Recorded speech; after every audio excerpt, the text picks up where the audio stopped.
So that wasn't horrible. I'm reviewing The Craft Legacy.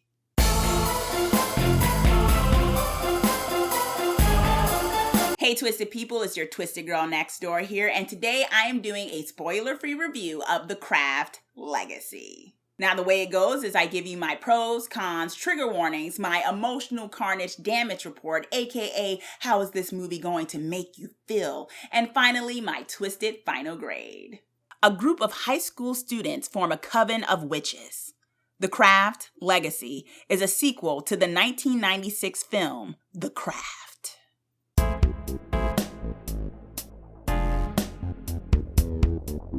This movie actually had a pretty decent plot and did the storytelling, at least in the first and second act, pretty well.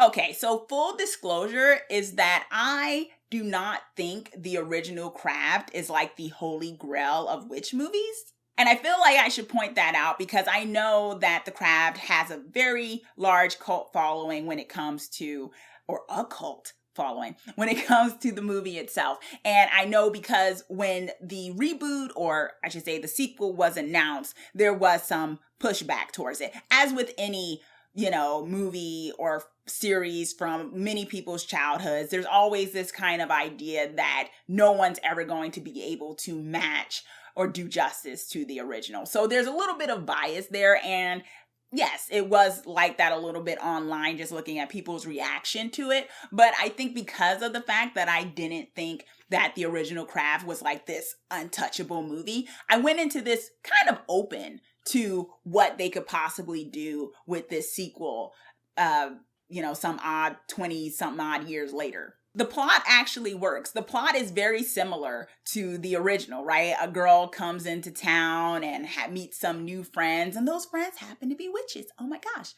Things get weird with their powers and stuff pops off. Drama, danger, danger, danger. So it was base. And I appreciated that in the first and second act, that they kept with that very basic kind of formula, because you don't need to reinvent the wheel. I really like the characters, and I think, I don't know, I feel like people were very quick to maybe compare them to the original girls, but I don't know, I really enjoyed the girls and the acting in this one. I do feel like they looked way younger than Neve Campbell and company in the original Craft, but we also know that back in the 90s or so, they always had like people darn near 30 playing 18-year-olds. And that's kind of not always the case nowadays when it comes to casting. So you sometimes get age-appropriate people. The length is just right. It does not overstay its welcome. The movie is about 1 hour and 25 minutes or so, and that's all you really need.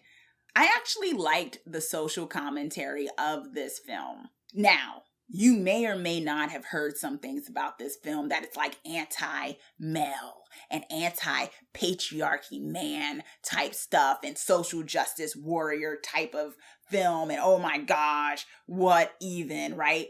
I think that's overblown. It's totally not that kind of film. I think it does make some commentary because it is a movie coming out in the year 2020, and the conversations around sexism and things like that have evolved, and they are more in the forefront of people's minds. People talk about it, especially young people online. That's a thing, part of the vocabulary. So I think this movie reflects what can be said that may not have necessarily made sense back in the 1996 film. With that said, I don't think it necessarily clobbers you over the head with it. Maybe a little bit towards the third act.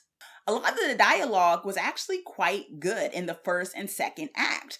It all flowed pretty well to the point where you liked all the characters that you were supposed to like. So yes, there is some woman empowerment, girl empowerment vibes to this movie, but I don't think it's necessarily anti-male. I think it's maybe anti-toxic masculinity. And I know that makes some people who hear that word or that phrase groan like, oh my gosh, here we go in my horror movies. But let's not act like horror movies have always been devoid of politics and as though that's a new phenomenon. Has anyone seen They Live? Hello. And movies even before that, I think Texas Chainsaw Chainsaw Massacre had some social commentary. It's always been there, okay? Maybe not that obvious, but it's there. So complaining about it being in new ones kind of doesn't make much sense unless it's not done well enough, interwoven enough in the story itself where it seems glaring and a distraction. Another thing I will say about the commentary of the film is that it did something way better that I felt like the original did not do.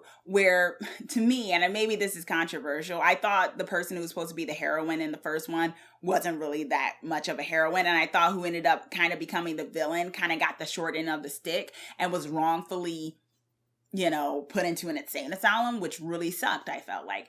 And so I feel like this sequel kind of rectifies that and puts it in a perspective where what maybe in the 90s this kind of woman or these kind of women would be persecuted or kind of tamed, it kind of just let them unleash it.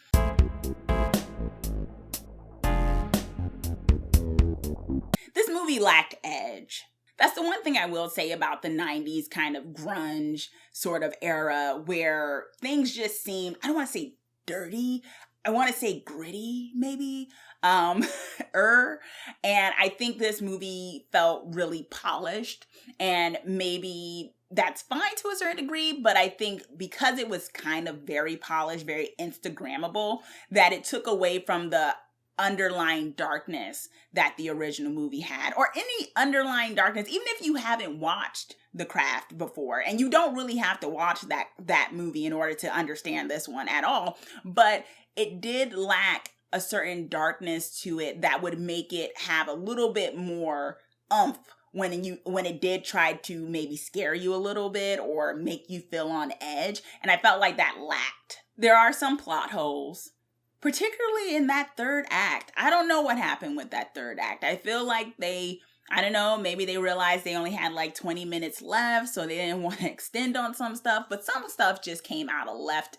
field in the third act that just wasn't necessarily earned. It went from the first and second act kind of being this coming of age, kind of magical, kind of dark magical story, and then it kind of turned into, I don't know, this weird kind of, we got to get to the big bad and we have to let you know why you've been sitting here this long watching this thing and this is why.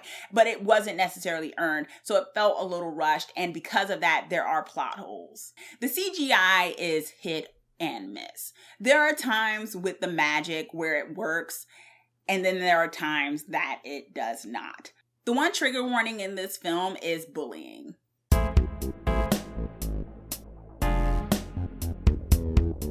The emotional carnage damage report for The Craft Legacy it's fun.